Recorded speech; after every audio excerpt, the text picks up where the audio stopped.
Hello everyone, welcome to your channel. देखिए, आज की वीडियो के अंदर हम लोग डिस्कस करेंगे कि जो भी स्टूडेंट्स केवीएस पीआरटी को सेल्फ स्टडी के बेस पर हिट करने का सोच रहे हैं, तो किस तरीके से आपको अपनी स्टडी करनी है। बिल्कुल बेसिक से, बिल्कुल जीरो लेवल से आप लोग को अपनी शुरुआत करनी है। किस किस टॉपिक्स को आप लोग सबसे पहले करेंगे, ठीक है, किस किस सब्जेक्ट्स को आप लोग सबसे पहले करेंगे, तो हम हर एक चीज़ के बारे में यहाँ से आपके साथ डिस्कस करेंगे। देखो, जो लोग कोर्स ज्वाइन कर रहे हैं बहुत अच्छी बात है, ठीक है, उनका तो फिर कोर्स से आपका काम हो जाना है। बस आप अपना कोर्स परचेज करो, जो भी पढ़ा रहे हैं साथ में अपनी सेल्फ स्टडी करते रहो, तो फिर आपको इधर उधर भटकने की कोई जरूरत नहीं है। लेकिन जो लोग बेसिकली कोर्स को एफोर्ड्स नहीं कर सकते हैं, ठीक है, उनके लिए क्या है, जो लोग खुद से बुक्स की हेल्प से मार्केट से वो लोग बुक लेंगे या जो भी उनके पास मटेरियल है उसके थ्रू वो लोग बेसिकली पढ़ेंगे। तो आप लोगों ने किस तरीके से करना है वो सारी चीजें हम लोग डिस्कस करेंगे। तो अभी हमने एक वीडियो बनाया था कुछ दिन पहले, जिसमें हमने सारी पीआरटी के लिए बुक्स आपके साथ डिस्कस करी थी कि हर एक सब्जेक्ट वाइज आप कौन कौन सी बुक्स ले सकते हो और उसके थ्रू आप लोग अपनी स्टडी कर सकते हैं। तो बेसिक से डिस्कस आपके साथ करेंगे। मान लीजिए आपके पास अभी मोटा मोटा टाइम है, आपके पास पूरी जनवरी है, दिसंबर के जो जितने भी दिन बचे हैं ये हैं, और प्लस फरवरी का आप बिल्कुल आधा फरवरी लेंगे, ठीक है। आप अपने आप को बिल्कुल भी सेफ जोन में ना रखें। आप लोग को अपना सिलेबस जनवरी तक एनी हाउ आपको कंप्लीट करना है। मैं तो कह रही हूँ कि आपका पेपर मार्च में हो जाए, चाहे और ज्यादा लेट हो जाए, वो उस चीज का हम लोग रिस्क आप लोग मत लेना प्लीज। हमेशा से मैं एक बात बोलती हूँ कि कभी भी अपने आप को सेफ जोन में नहीं रखना है। आप लेके चलो कि आपको ईच एंड एवरीथिंग अपनी जनवरी तक खत्म करके और फैब में आपको अपना सारा रिवीजन करना स्टार्ट कर देना है। ओके, अब आप किस तरीके से करेंगे, अपनी मेहनत को इतनी तेजी के साथ बढ़ा दीजिए, ठीक है। जो लोग सेल्फ स्टडी वगैरह कर रहे हैं, आपको पता है कि आपका एक फिक्स सिलेबस है जो कि केवीएस ने प्रोवाइड करा है। जिसको नहीं पता, लिंक मैं उसका इस वीडियो के डिस्क्रिप्शन में डाल दूंगी, वहां से जाना, एक लिंक होगा, उस पर आप जब क्लिक करेंगे तो पूरी की पूरी पीडीएफ डाउनलोड हो जानी है। ओके, उसके बिल्कुल आप जैसे उसको स्क्रॉल करेंगे ना, तो बिल्कुल लास्ट के टाइम, बिल्कुल एंड में आपको दिखेगा पीआरटी का पूरा सिलेबस, ठीक है। ये मत सोचना कि ऊपर से आपको नहीं दिखेगा, ऊपर अलग अलग पोस्ट हैं, assistant commissioner, PGT and all TGT वगैरह, बिल्कुल लास्ट में उसका है। उसको आप लोग अच्छे से देखना, उस पूरे सिलेबस को। उसकी सबसे पहले हार्ड कॉपी निकलवा लीजिए। अगर उसको आप लोग खुद से नोट डाउन कर सकते हैं तो उसको खुद से लिखो, वरना एक अपनी अच्छी सी हार्ड कॉपी बढ़िया निकलवा के और बढ़िया अपने टेबल पे उसको रख लीजिए, ठीक है। जहां भी आप बैठ के पढ़ेंगे, आपके पास आपका syllabus all over the time 24/7 होना चाहिए। ये आप समझ लीजिए, जब जब आप पढ़ेंगे तब तब आपके पास वो सिलेबस होना चाहिए। ओके, अब क्या है, आपको पता है कि आपके कितने सब्जेक्ट्स आ रहे हैं। अगर मैं पीआरटी की, क्योंकि हम यहाँ पे बात कर रहे हैं, तो देखो पीआरटी के अंदर सबसे पहले आपका 20 मार्क्स की जनरल इंग्लिश आएगी, ठीक है। मतलब टोटल आपका जो है 20 मार्क्स का आपका पार्ट 1 आना है, जिसमें आपकी इंग्लिश आएगी 10 नंबर की और हिंदी आएगी आपकी 10 नंबर की। उसके बाद पार्ट 2 आएगा जो कि आपका 20 नंबर का है, ठीक है, जिसमें आपका जनरल अवेयरनेस है, करंट अफेयर्स है, रीजनिंग एबिलिटी और कंप्यूटर है। अच्छा, एक और चीज, इन सब चीज के रिगार्डिंग मैंने सारे सब्जेक्ट्स के रिगार्डिंग पूरी बुक्स आपको बताई हैं एक वीडियो के अंदर। लिंक मैं उसका भी इस वीडियो के डिस्क्रिप्शन में दे दूंगी, वहां से जाके आप लोग देख सकते हो कि कौन कौन सी वो बुक्स हैं जो बेसिकली आपके लिए हेल्पफुल रहेंगी। हाँ, तो आप उन बुक की हेल्प से अपनी स्टडी को स्टार्ट कीजिएगा। तो चलिए, अब आप लोगों के पास पूरा एक डिटेल सिलेबस है। तो यस, अभी आपको किस तरीके से अपनी स्टडी करनी है ये आप देखेंगे। सबसे पहले एक बढ़िया सा अपना बनाना है टाइम टेबल। अब टाइम टेबल सबका अपने हिसाब से हो सकता है, ठीक है। जैसे मेरा कुछ और टाइम टेबल हो सकता है, आपका कुछ और हो सकता है, इनका कुछ और हो सकता है, उनका कुछ और हो सकता है। तो जब भी आपको टाइम मिलता है, आप कब सो के उठते हो, कब सोते हो, वो आपको अच्छे से पता है। उस हिसाब से आप अपना एक टाइम टेबल बना लीजिए, ठीक है। अपनी चीजों को फिक्स कर लीजिए। बट एक बात हमेशा याद रखना, अगर आप कंसिस्टेंसी से पढ़ोगे, रेगुलर तरीके से पढ़ोगे, तभी आप जनवरी तक अपना सिलेबस कवर कर पाओगे। जनवरी भी हटा दो, चलो फैब की कुछ स्टार्टिंग 10 डेज तक अपना सिलेबस आपको कवर करना ही करना है, ये आप समझ लो। अपने आप को एक टारगेट दे दो, ठीक है। बेशक आपका सिलेबस और आगे पीछे थोड़ा सा हो जाए, लेकिन अपने आप को एक टारगेट दे दो कि मुझे इन 1.5 महीने के अंदर अपना सिलेबस कवर करना है एनी हाउ। अब करो तुम, ठीक है। अब खुद को एक टारगेट दे दिया है ना। अब आपने क्या करना है भाई, एक पेपर के ऊपर उस टारगेट के लिए मैं आपको बता रही हूँ, अपनी क्या करना है, एक उल्टी गिनती लिखनी शुरू करो। सीधी मत लिखना, नीचे से लिखना स्टार्ट करो, ठीक है। जनवरी की अपनी डेट से स्टार्ट करो लिखना, सारी काउंटिंग्स लिखो, डेट अपनी स्टार्ट करो। उसके बाद क्या करना है, जैसे आपका एक एक दिन कटता चला जाए, उस एक एक दिन को आप काटते चले जाओगे, तो आपके अंदर ना अपने आप से एक वो टेंशन वाली चीज क्या एक होना लगेगा, अंदर से एक डर सा रहेगा कि यार मेरे इतने दिन हो गए। जब हम सीधे से काउंट करते हैं ना, तो ऐसा लगता है यार अभी तो बहुत टाइम है ना, अरे हो जाएगा, चलो भी तो है, जनवरी है, अरे हो जाएगा। जब हम नीचे से काउंटिंग स्टार्ट करते हैं ना, अरे 30 डेट चला गया, ओ 28 दिन हो गए, ओ 27वां दिन गया, 26वां दिन गया। तो जब इस तरीके से हम देखते हैं तो एक अलग जो एक प्रेशर आता है ना, ठीक है, एस्पिरेंट के अंदर, वो प्रेशर, वो करंट होना बहुत जरूरी है। तब आपको अंदर से लगेगा कि नहीं, कितना टाइम मैं वेस्ट कर रही हूँ, अब तो मुझे पढ़ना चाहिए अच्छे से, तो आप फिर अपना टाइम वेस्ट नहीं करेंगे। तो अपनी काउंटिंग को हमेशा उल्टा लिखा करो, ठीक है। चलो अब क्या करना है आपने, सबसे पहली चीज, आप कौन से पार्ट को कवर करेंगे। ऐसे पार्ट पे सबसे कम फोकस करना, मतलब लेट में फोकस करना जो बहुत कम नंबर का आ रहा है। सबसे पहले आप लोग देखेंगे, देखो एक तो आपको जनरल हिंदी और जनरल इंग्लिश, ये आपकी सबसे ज्यादा मार्क्स की आ रही है ना, सबसे ज्यादा आपका पेडागोजी आ रहा है। लेकिन अगर मैं लैंग्वेजेस में बात करूं तो हिंदी इंग्लिश आपकी काफी मार्क्स की आ रही है। देखो 10-10 नंबर की आपकी ऊपर वाली आ जाएगी, और यही आपकी नीचे 20 नंबर की आनी है ना। अगर आप नीचे वाले पार्ट पे आते हो तो वहां पे 20 नंबर की हिंदी अलग से मिलेगी और 20 नंबर की इंग्लिश आपको मिलेगी, है ना। टोटल जो 80 नंबर वाला जो पार्ट है, सब्जेक्ट कंसेंट की मैं बात कर रही हूँ, वहां पे आपको अलग से हिंदी भी आनी है, अलग से इंग्लिश भी आनी है, प्लस पार्ट 1 में भी आपका जो आपका जनरल पार्ट है उसमें भी आपका हिंदी आनी है और इंग्लिश आनी है। तो ये तो आप बिल्कुल घोट के अच्छे से पी जाओ। हिंदी इंग्लिश वालों अच्छे से अपनी हिंदी इंग्लिश पे अच्छे कमांड बना लीजिए। बुक्स मैंने आपको सब बताई हुई है, अच्छे से उनको देख के कौन कौन सी बुक्स मैंने आपको आपके साथ शेयर करी है। अपनी हिंदी और इंग्लिश पे बिल्कुल एक एक टॉपिक घोट के पी जाओ, ठीक है। आपको जो सिलेबस में दिया हुआ है वो देखो, एक और चीज मैं आपको बता दूं, बिल्कुल भी रिस्क मत लेना। अगेन मैं बोल रही हूँ, सिलेबस में जो आपको दिया है वो आपको सब्जेक्ट कंसर्न वाला पार्ट का दिया है कि वहां से में हम हिंदी में ये पूछेंगे और इंग्लिश में ये पूछेंगे, लेकिन ना उसमें इडियम फ्रेजेस कवर है, ना उसमें कुछ अच्छे से कवर है। तो क्या आपको लगता है ये सब चीज नहीं आएगी भाई? वो तो 1 to 5 तक का सिलेबस का दिया है उन्होंने।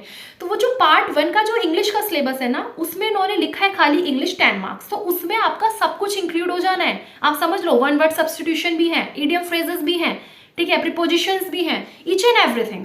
तो वो आप अच्छे से अपनी कवर कर लीजिए। इसी तरीके से हिंदी में पूरी की पूरी व्याकरण आपने अच्छे से पढ़नी है, प्लस उन्होंने जो वहां पे नीचे टॉपिक्स दिए हैं वो तो टॉपिक करने ही है, प्लस साथ में अपनी सारी की सारी आप लोग व्याकरण को कवर करेंगे, जितने भी हिंदी की चीजें होती हैं जो जो एग्जाम्स में आती हैं, ठीक है।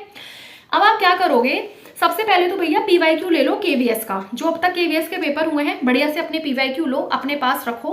सबसे पहले देखो, जिस भी चीज को आप पढ़ रहे हो, जिस भी सब्जेक्ट को आप पढ़ रहे हो, पहले देखो उसमें से किस तरह के क्वेश्चंस आए हैं। तो आपको क्या होगा, एक बेसिक आइडिया लग जाएगा कि हाँ यहाँ से इस तरह के क्वेश्चन आए, यहाँ से इस तरह के क्वेश्चन आए। जब आपको बेसिक आइडिया लग जाएगा ना, तब उसके बाद आपने कोई भी अपना एक टॉपिक उठाया, जो भी आपने कवर करना है उस टॉपिक को आप लोग कवर करेंगे। उस टॉपिक को कवर करने के बाद पीवाईक्यू की तरफ जाएंगे, ठीक है। सबसे पहले तो आप पीवाईक्यू को खुद से एकदम सॉल्व मत करके देखना। पीवाईक्यू लिया, बस उसको एक बार रीड कर लो अच्छे से, बस ऐसे ऊपर ऊपर से पढ़ लो सारे क्वेश्चन कि हाँ ये ठीक है। तो उससे क्या होगा ना, एक पीवाईक्यू पढ़ने से आइडिया लग जाता है कि किस तरह के, किस लेवल के क्वेश्चन दे रहा है ना। तो जब आपको आइडिया लग जाएगा, उसके बाद आप लोग अपना जो भी आपका हिंदी का टॉपिक है, मान लीजिए जब आप हिंदी पढ़ रहे हैं, हिंदी का टॉपिक को शुरू कीजिए। उस हिंदी का टॉपिक को जब आप लोग पढ़ेंगे, जो भी मान लीजिए हिंदी में आपने कारक पढ़ा है, काल पढ़ा है, कुछ भी आपने पढ़ा, ठीक है, मुहावरे पढ़े, अब आप जाइए अपने पीवाईक्यू पे। पीवाईक्यू पे जाके उससे रिलेटेड जितने भी क्वेश्चन आए हैं उसको अपना अच्छे से सॉर्ट आउट कर लीजिए, ठीक है। उन क्वेश्चंस को अच्छे से सॉल्व कर लीजिए, तो यहाँ से जो आपकी प्रॉब्लम होगी बेसिकली सॉर्ट आउट हो जाएगी, ठीक है। आप लोग को पता चल जाएगा कि अच्छा, इट मीन्स जब आपके क्वेश्चन सॉल्व होने लगेंगे ना, जब आप खुद से करोगे, तो उससे क्या होगा, एक आपके अंदर ना कॉन्फिडेंस लेवल बिल्टअप होगा। आपको लगेगा कि हाँ, इट मीन्स मैं जो पढ़ रही हूँ सही पढ़ रही हूँ और मैं क्वेश्चन कर भी पा रही हूँ।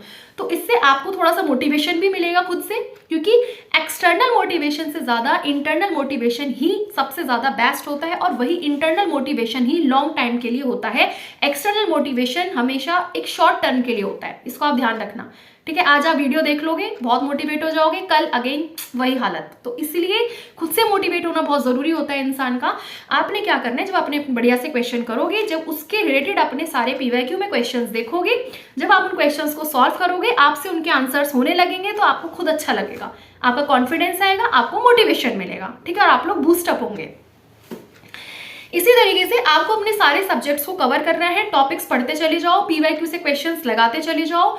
उसके बाद अभी स्टार्टिंग में आप लोग क्या करना, एकदम से मॉक टेस्ट के पीछे पढ़ने की कोई जरूरत नहीं है। पहले अपना एक बार सिलेबस कवर करो और ऐसे रख लो कि एक हफ्ते में एक मॉक टेस्ट लगा लो। मान लीजिए सेक्शनल वाइज लगाओ शुरुआत में मॉक टेस्ट कैसे लगाओ, सेक्शनल वाइज। मान लीजिए कोई भी आपका टॉपिक कवर हुआ, उस टॉपिक को करने के बाद मान लीजिए आपके पूरे मुहावरे कवर हो जाते हैं, आपने पीवाईक्यू से भी मुहावरे अच्छे से कर लिए, उसके बाद आप लोगों ने मुहावरे का ही अपना टॉपिक देखा, जो भी बढ़िया बढ़िया अच्छी साइट्स है मॉक टेस्ट की, अपना वहां से सारे एक बार प्रैक्टिस कर ली, ठीक है। स्टार्टिंग में मॉक टेस्ट के पीछे मत पड़ना, सबसे पहले अपना सिलेबस कवर करना। जब तक सिलेबस ही नहीं कवर होगा तो उस मॉक टेस्ट में क्या तुक्के तो लगाओगे फिर आप कि चलो ए लगा दो, अरे यार बी लग रहा है, तो उससे कोई फायदा नहीं है, टोटली टाइम वेस्ट होना है। पहले सिलेबस कवर करो, जैसे जैसे सिलेबस कवर होता जाए, या तो हो सकता है अगर आप सेक्शन वाइज करो, एक टॉपिक पढ़ा उसके मॉक लगा लो, दूसरा टॉपिक कवर हुआ उसके लगा लो, इस तरीके से भी कर सकते हो। चाहो तो एक बार अपना पूरा अच्छे से सिलेबस कवर करो, उसके बाद भी मॉक लगा सकते हो, जैसा आपको उचित लगे। ठीक है, तो सबसे पहले पूरा पीवाईक्यू के एनालिसिस कीजिए, उसके बाद अपना पूरा सिलेबस पे आ जाइएगा। ठीक है, अपनी पूरी सिलेबस कवर करेंगे, देन उसके बाद आप लोग अपने मॉक टेस्ट को लगाएंगे और जितना हो सके उतना ज़्यादा फिर अपनी प्रैक्टिस करेंगे, प्रैक्टिस करनी है अच्छे से। इसके बाद दूसरा जो आप फोकस करेंगे, आप पैडागोजी पे फोकस करो, है ना। मतलब आप पैडागोजी और हिंदी इंग्लिश, इन पे तो आप बहुत अच्छे से अपनी कमांड बना लीजिए, क्योंकि ये सारे पार्ट आपके बहुत नंबर के आने हैं। पैडागोजी जो आएगी, ठीक है, वो बेसिकली आपकी 60 नंबर की आनी है, 60 मार्क्स की। और फिर इसी तरीके से हिंदी इंग्लिश जो आना है वो भी आप लोगों के 10 ऊपर और इधर 20 नीचे, तो ये आप लोगों के अच्छे खासे मार्क्स के आने हैं। तो इन वाले सबसे पहले इस वाले पोर्शन पे कवर बनाएंगे। पैडागोजी के लिए मैंने आपको बताया हुआ है सारी चीज़ें उस वीडियो के अंदर, आप लोग देख लेना किस तरीके से आपने करना है। बाकी काफ़ी सारी अगर क्लासेस वगैरह चल रही हो, ठीक है, तो आप लोग देख लो कोई भी क्लासेस अच्छी सी। अगर आप चाहो तो कोई कोर्स पेड अगर लेना चाहो, कोई भी कोर्स, वो भी आप लोग ले सकते हैं अपनी इच्छा के अनुसार, ठीक है, अपनी कैपेबिलिटी के अनुसार। और अगर आप लोग चाहें तो आप लोग सेल्फ स्टडी से भी कर सकते हैं। जिनको लग रहा है कि नहीं बस हमें थोड़ा सा गाइडेंस चाहिए तो हम सेल्फ स्टडी से कर लेंगे, तो आपको जैसा उचित लगे आप उस हिसाब से अपनी तैयारी को करेंगे। उसके बाद जब आपका इंग्लिश हिंदी कवर हो जाता है 10 नंबर का ऊपर से, इधर आपकी हिंदी, ठीक है, 20 नंबर, ये पैडागोजी का आपका 60 नंबर का कवर होता है। पैडागोजी के लिए मैं आपको शुरू से बोल रही हूँ, अपने एक नोट्स बनाते चलो, छोटे छोटे बहुत माइन्यूट तरीके से अपने नोट्स बनाएंगे, बहुत ज़्यादा कंसाइज वे में बनाएंगे, बहुत बड़े बड़े नोट्स नहीं होने चाहिए। नोट्स मैं इसलिए बोल रही हूँ ताकि एंड मोमेंट पे आप उनको रिवाइज कर लो। जब आपका पेपर आएगा तो फिर आपको सारे वो लेक्चर्स दोबारा से नहीं देखने पड़ेंगे, या वो दोबारा से उन बुक्स के पन्नों को नहीं पलटना पड़ेगा, सिर्फ अपने नोट्स उठाएंगे और अच्छे से एक बार आपकी जब कॉन्सेप्ट क्लियर होगा ना, तो फिर आपको इतना टाइम भी नहीं लगेगा उनको रिवाइज करने में, बस आप जल्दी से रिवाइज करते जाएंगे, अरे हटाओ ये हो गया, है ना, इस तरीके से। तो आपके 60 नंबर यहाँ से कवर हो जाते हैं। इसके बाद देखो ये जो जनरल अवेयरनेस वाला जो पार्ट है प्लस करंट अफेयर्स वाला पार्ट है, ये 10 नंबर का है। इसमें बहुत ज़्यादा फोकस एकदम से स्टार्टिंग में मत देना, ठीक है। इसी तरीके से रीजनिंग कुल 5 नंबर की और कंप्यूटर कुल 5 नंबर की है, 2-2 दिन दे देना सिर्फ, ठीक है, क्योंकि रीजनिंग के भी टॉपिक इन्होंने बताए हुए हैं कि रीजनिंग के यही टॉपिक आने हैं, तो उससे बाहर आपको रीजनिंग पढ़नी नहीं है। कुछ डेज का अपना टाइम सेट करना, उसमें आप लोगों की रीजनिंग आसानी से कवर हो जाएगी। उसके बाद जो कंप्यूटर है उसको भी बहुत ज़्यादा आपको टाइम देने की ज़रूरत नहीं है। स्टार्टिंग से पहले वो वाले सब्जेक्ट्स पे फोकस करो जो ज़्यादा मार्क्स के आ रहे हैं, जहाँ से आपके चांसेस ज़्यादा बढ़ जाते हैं। ये 5-5 नंबर वाली चीज़ें आप लास्ट में भी करोगे तो भी हो जाएगा। कंप्यूटर बिल्कुल एंड मोमेंट पे भी अगर आप मतलब एंड में करोगे ना, 5 नंबर का है, तो भी आप आसानी से कर लोगे कंप्यूटर, कोई बड़ी बात नहीं है। लुसेंट्स वाली बुक मैंने आपको बताई है, और जो भी एक दो अच्छी बुक्स आती है, महिंद्रा वाली भी आती है, काफ़ी अच्छी बुक है, और भी बहुत चीज़ें हैं मटेरियल्स, तो थोड़ा आप उसको कर लोगे, 5 नंबर कवर हो जाएंगे। बहुत ज़्यादा हाई फाई क्वेश्चंस नहीं रहते हैं, नॉर्मल बेसिक से क्वेश्चन है कंप्यूटर एंड ऑल के। रीजनिंग एबिलिटी मैं आपको बता चुकी हूँ, एंड अपना करते रहो। जिसको बिल्कुल रीजनिंग नहीं आती है वो हर दिन एक अपना टॉपिक कवर करता चले, ठीक है। जिसको बिल्कुल ही नहीं आती और जिसको आती है पहले से रीजनिंग, तो आप लोग बाद में भी कर सकते हो। ये जो जनरल अवेयरनेस है और ये जो करंट अफेयर्स है, ये दोनों मिला के 10 नंबर का है। जनरल अवेयरनेस में आप लोगों की पॉलिटी भी पूछ सकते हैं, ठीक है, कोई भी आपसे कोई भी चीज़ पूछ सकते हैं, हिस्ट्री से भी क्वेश्चन हो सकते हैं, क्योंकि वो एक जनरल अवेयरनेस है। वहाँ पे एक फिक्स नहीं है कि हम इसी में से पूछेंगे, वो किसी में से भी जो एसएसटी के सब्जेक्ट्स में से किसी में से भी पूछ सकते हैं, सोशल साइंस में से।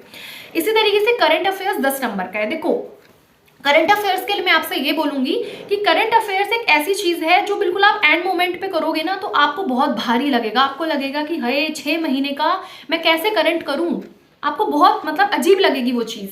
तो बेटर है आप करंट अफेयर्स को अभी से अपना करना स्टार्ट करें।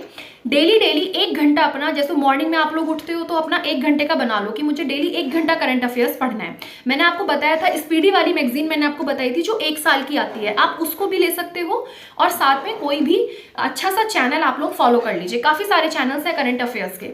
तो अपना करंट अफेयर्स को आप अभी से डेली आप अपने टाइम टेबल में रखेंगे कि करंट तो मुझे डेली पढ़ना है, तभी आप करंट को अच्छे से कवर कर पाएंगे। ये आप समझ लीजिए, ठीक है। मंथली वाइज आप अपना कवर करते चलें। जनवरी कब हो गया, जो भी आपके हैं, मैंने आपको बोला था कि वैसे तो देखो 1 साल वाला रहता है आप लोगों का करंट अफेयर्स, ठीक है, लेकिन जो लेटेस्ट 6 महीने का होता है वो सबसे ज़्यादा इंपॉर्टेंट हो जाता है। 6 से 8 महीने का जो करंट होता है ना लेटेस्ट, वो सबसे ज़्यादा इंपॉर्टेंट है। तो एटलीस्ट 6 to 8 मंथ्स का करंट आप लोग अच्छे से करते चलेंगे तो बेटर होगा कि आप लोग उल्टे तरीके से करो करंट अफेयर्स को।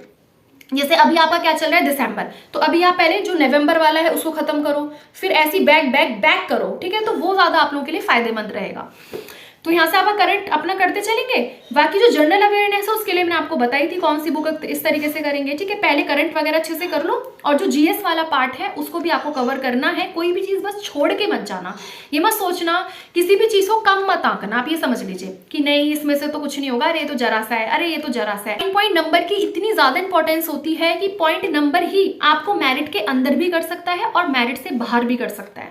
तो किसी भी चीज़ को कम नहीं आंकना है, हर चीज़ की अपनी इंपॉर्टेंस होती है, हर सब्जेक्ट हो चाहे कोई भी चीज़ हो, समझे। तो इसी तरीके से आपको हर चीज़ करनी है, बस प्रायोरिटीज अपनी सेट कर लो कि पहले मुझे ये वाला पार्ट कवर करना है, फिर मुझे ये करना है। और एक और चीज़ है, या तो आप ऐसे अपना स्टाइम टेबल भी बना सकते हो कि हर दिन हर चीज़ का लिए डिवाइड कर दो कि इतने घंटे में पैडागोजी पढ़ रही हूँ, ठीक है। फिर उसके बाद मैंने एक टॉपिक मैथ्स का कवर करना है, 1-2 घंटे मैंने मैथ्स के लिए रख दिए, हाँ 1-2 घंटे मैंने इसके लिए रख दिए, हिंदी इंग्लिश के लिए। तो इस तरीके से भी आप डिवाइड कर सकते हो चीज़ों को। अब वो आप अपने हिसाब से बनाना अपना टाइम टेबल। इसके बाद आता है जो पार्ट 4 आता है, जो कि आपका 80 नंबर का है, 80 मार्क्स का है आपका पार्ट 4। पार्ट 4 में आप लोगों का क्या रहना है जी, मैथ्स रहनी है। मैथ्स के लिए देखो इन्होंने पार्ट 4 में ये बोला है कि हम जो आपको टॉपिक्स देंगे वो 1 से लेके 5th क्लास तक के देंगे, लेकिन डिफिकल्टी लेवल हम 12th क्लास तक का रखेंगे, है ना। अब आप सोच रहे हो यार इससे तो तुम 12th तक का ही दे देते तो वो ज़्यादा सही रहता है, तो और तुमने हमें कंफ्यूज कर दिया। देखो ऐसा है, मैथ्स के अंदर क्या है, आपको 1 से लेके 5th क्लास तक की तो एनसीईआरटी करनी ही करनी है, ठीक है। क्योंकि जो टॉपिक्स आएंगे वो 1 to 5th वाले मैथ्स के टॉपिक रहेंगे जो 1 से लेके 5th क्लास तक रहते हैं, हाँ। लेकिन एक बात ध्यान रखना, डिफिकल्टी लेवल उनका बढ़ सकता है, ठीक है, डिफिकल्टी लेवल बढ़ेगा। अब आप क्वेश्चन बिल्कुल बच्चों वाले मत समझना मैथ्स में, केवीएस का ना प्रीवियस पेपर उठा के देखना, आपको सारी चीज़ें, क्वेश्चन का लेवल, हर तरीके से चीज़ें आपको पता चलेंगी। इसलिए में हम बोलते हैं पीवाईक्यू अपने आप में इतना इंपॉर्टेंट होता है कि पीवाईक्यू से हमारी आधे से ज़्यादा प्रॉब्लम सॉल्व हो जाती है। हमें पता चल जाता है कि भैया लेवल क्या रहता है इस एग्जाम का, क्वेश्चन को देखते ही समझ आ जाता है। तो अब क्या है, अब जैसे कि एक और चीज़, 4 साल बाद ये आपका आपकी वैकेंसीज आई हैं, तो इतना हल्के में मत लेना।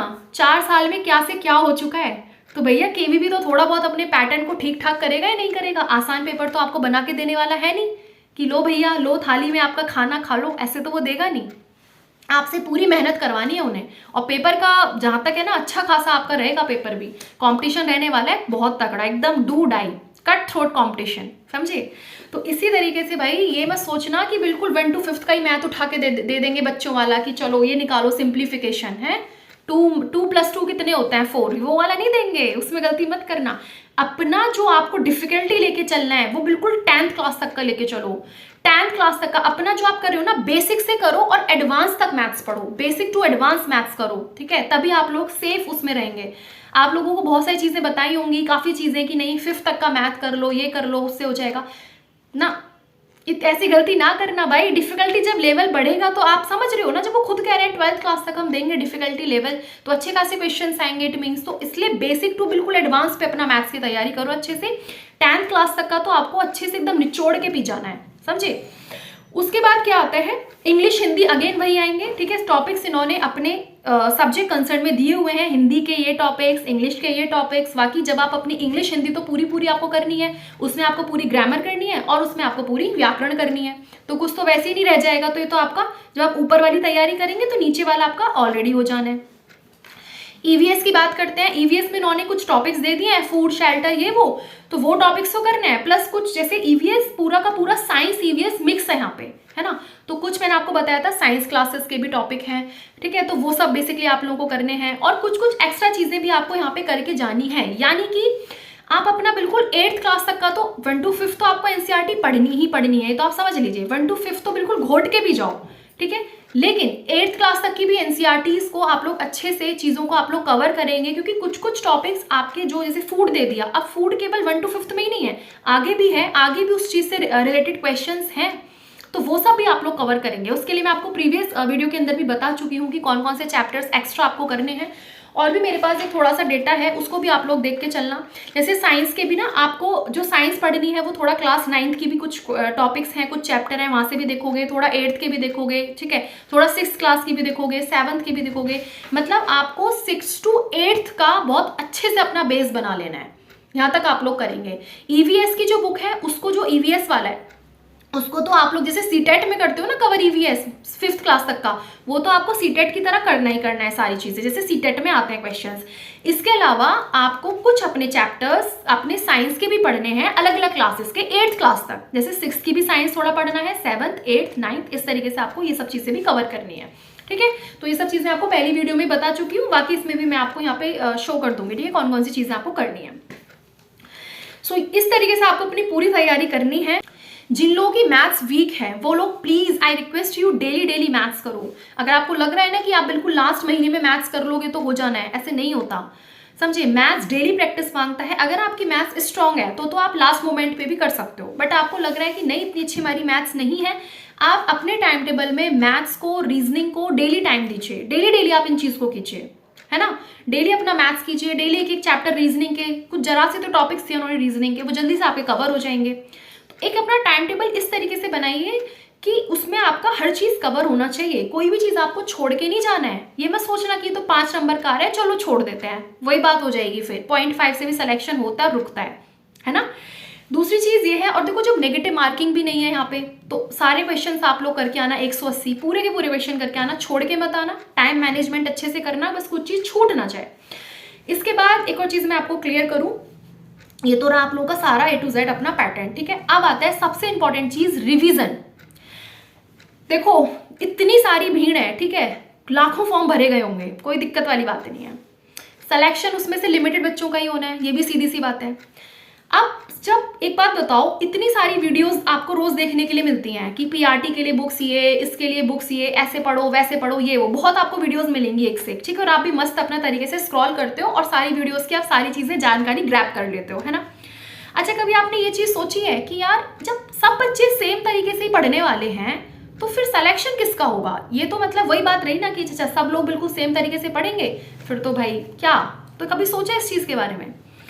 सिलेक्शन उसका होगा जो पढ़ेगा, तो ठीक है, जिन टीचर्स ने आपको सब कुछ बता दिया, अलग अलग वीडियोस आप लोगों ने देख लिया, बट सिलेक्शन उसी का होगा जो उस चीज को बार बार रिवाइज करेगा। समझ लो, revision is very must, very नहीं वेरी के ऊपर जितने स्टार लगा दो उतना मस्ट है। जिसने अच्छे से उस चीज को रिवाइज करा है, सिलेक्शन उसी का ही होना है। पढ़ेंगे तो सब बैठ के यहाँ पे, ठीक है, हर इंसान पढ़ेगा, एक नहीं, कुछ तो बिल्कुल 4 5 बुक्स लेंगे एक सब्जेक्ट की, तब पढ़ेंगे, सब पढ़ेंगे, तुमसे कई गुना ज्यादा पढ़ेंगे। लेकिन सिलेक्शन किसका होना है? जो उसको कितनी बार रिवाइज करेगा, जो मल्टीपल टाइम्स अपना रिवीजन कर लेगा ना, वही बस बाजी मार जाएगा, ये समझ लो। तो आपने क्या करना है भैया, अपने टाइम टेबल में रिवीजन को सबसे ज्यादा टाइम देना है, मतलब रिवीजन को टाइम देना ही देना है। आप ऐसा कर लीजिए, आप जो भी चीज पूरे दिन में पढ़ रहे हो ना, रात को सोने से पहले 1-2 घंटे ऐसे फिक्स कर लो कि इस समय तो बस मुझे जो मैंने सुबह पढ़ा है वो मुझे रिवाइज करना है। या फिर जब आप नेक्स्ट डे पढ़ने बैठो तो तब पढ़ो, जब आप अपना प्रीवियस वाला रिवीजन कर लो तब आप अगले दिन उसको बैठ के पढ़ो, तब है कुछ पढ़ने का फायदा। वरना क्या होगा पता है, ये वाली सिचुएशन होती है और ये नॉर्मल एंड इट्स नेचुरल, सबके साथ होता है। पढ़ते जाओगे, आगे का पढ़ते जाओगे, पीछे का गोलमाल, आगे का पढ़ा पीछे का गोलमाल, कुछ नहीं पता क्या चल रहा है जीवन में। तो ये सब नहीं करना है अपने को करना है, जो भी आप पढ़ रहे हैं ना चीज़ों को, उसको रिवाइज जरूर करो। जो भी आप नोट्स बना रहे हो ना अपने, उसको नेक्स्ट डे रिवाइज करो, चाहे एक डे फिक्स कर लो कि भैया संडे का दिन मेरा है कि उसमें तो मैं सारा रिवीजन करूंगी जो मैंने पढ़ा है, ठीक है। बट ये होता है कि एक दिन को फिक्स करने से अच्छा ये रहता है कि अगर आप डेली रिवाइज कर लो तो वो ज्यादा सही रहता है, तो चीजें ना थोड़ी सी आपको याद रहती हैं, और आप जिस चीज का जितनी बार रिवीजन करोगे वो चीज उतनी ज्यादा आपकी स्ट्रांग हो जाएगी, ये फिक्स है ना। तो इसीलिए भैया ये आप समझ लीजिए, पढ़ेंगे सब बहुत अच्छे से, बहुत मेहनत हर लोग करेंगे, लेकिन रिवीजन वाली बात मेन आ जाती है। रिवीजन जो जितना ज्यादा करेगा उसकी सीट उतनी अच्छी तरीके से जो है फिक्स हो जानी है केवीएस के अंदर। आ रही है बात समझ में आपको? तो इसी तरीके से आपको बेसिकली अपनी पूरी तैयारी करनी है। रिवीजन को टाइम जरूर देना है, चाहे आप पर डे रिवीजन करो, चाहे आप हर 2 दिन में रिवीजन करो, चाहे आप अपना वीकली टू वीकली रिवीजन करो, पर रिवीजन जरूर करना, ये आप ध्यान रखो। जब आपका सारा सिलेबस कवर हो जाए उसके बाद अपने मॉक टेस्ट लगाना अच्छे से स्टार्ट करो। और बाकी मैंने आपको बोला है स्टार्टिंग में सेक्शनल मॉक टेस्ट भी लगा सकते हो जो चैप्टर वाइज होते हैं, है ना, और बाद में फिर अपने फुल मॉक टेस्ट लगाओ पूरे, है, ठीक है। उसके बाद अपना प्रैक्टिस सेट्स वगैरह ले लो अच्छे से 2-4 और उन सबको अपना अच्छे से सॉल्व करो। इस तरीके से आपको अपनी सेल्फ स्टडी को करना है और बहुत अच्छे से करना है। अब कोई डाउट आता है, किसी भी तरह कोई कंफ्यूजन आता है तो आप लोग कमेंट सेक्शन में पूछना, ओके।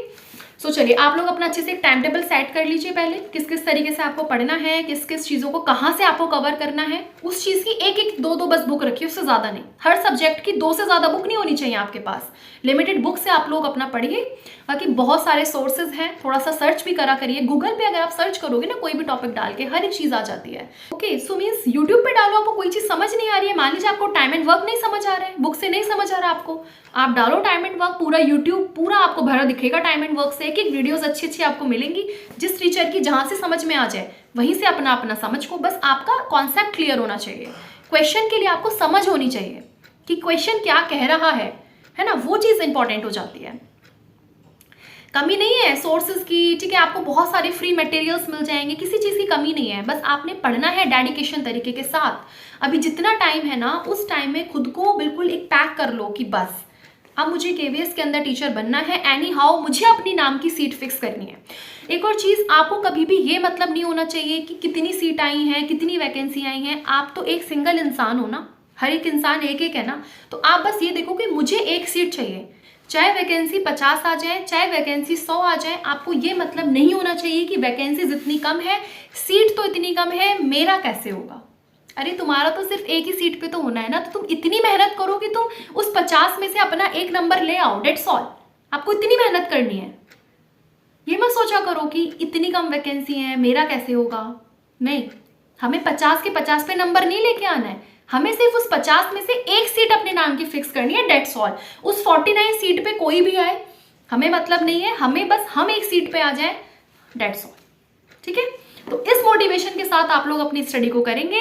आपको कोई भी प्रॉब्लम आती है आप लोग कमेंट सेक्शन में शेयर करना, ठीक है, और अपना बढ़िया से टाइम टेबल बना के एकदम पॉजिटिविटी के साथ अपनी बिल्कुल न्यू स्टार्टिंग कर दीजिए केवीएस के लिए। Okay, so wish you all the very best, stay happy and stay blessed.